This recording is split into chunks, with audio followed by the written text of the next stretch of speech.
listening to SHIT FM, aka those voices in your head that tell you you can't, you shouldn't, you're not good enough, you're full of self-doubt, etc.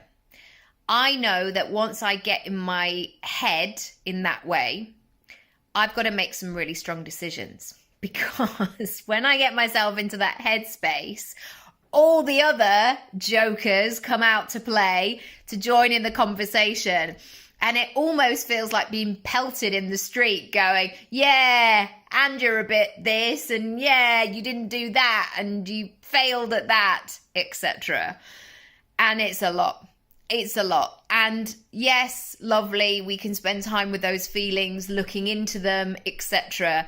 But on a general working day week, I have to find a way to build a relationship with them, because I can't be in deep meditation, working out what they really mean today and giving them all that power. I need to find some ways where I can switch and I can move forward and do that. So a couple of techniques that I use. One is shh, shh, shh, shh, shh, shh, shh, shh, shh.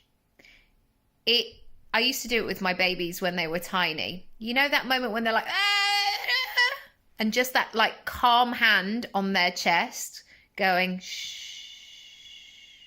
Not only does it feel good in my body, but it allows me to speak gently to the SHIT FM crew who are just there shouting.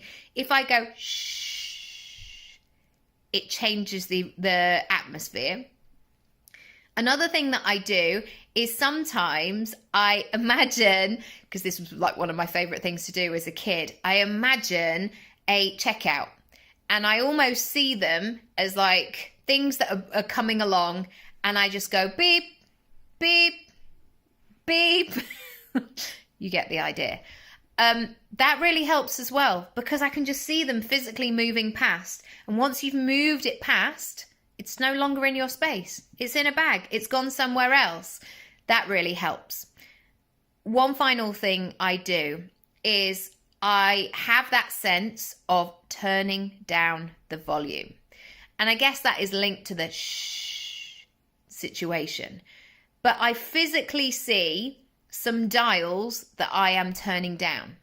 And what it does is it actively encourages me to say, I'm going to take action on this. I'm not going to listen to it. It just needs to, wow, there's too much noise, too much noise. I can sound like my mum. Can't think straight. Literally just imagine turning down the volume. Turning down the volume on those voices. And the more that you practice these, the easier that transition will be. And I think sometimes when you do that, you have to fake it until you make it. Sometimes the first time where you're like, what does she say?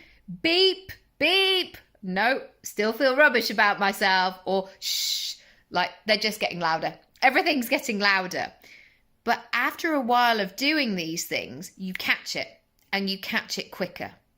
So the times where I would have allowed myself to sit in that conversation for days, weeks, months, years, all of the things, I now see it. I'm like, oh, you're here. You're here again. Oh, interesting. I'm just going to turn the volume down on you a minute. I'm just going to turn it down because I've kind of got stuff to do today.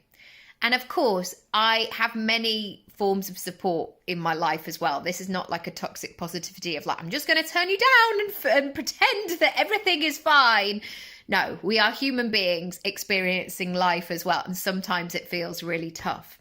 But sometimes, my goodness me, those voices, they just don't deserve a spot at the table. So try it. Try a bit of beeping, try a bit of shushing, and turn the volume down and tell them to be quiet. I'll see you in a bit.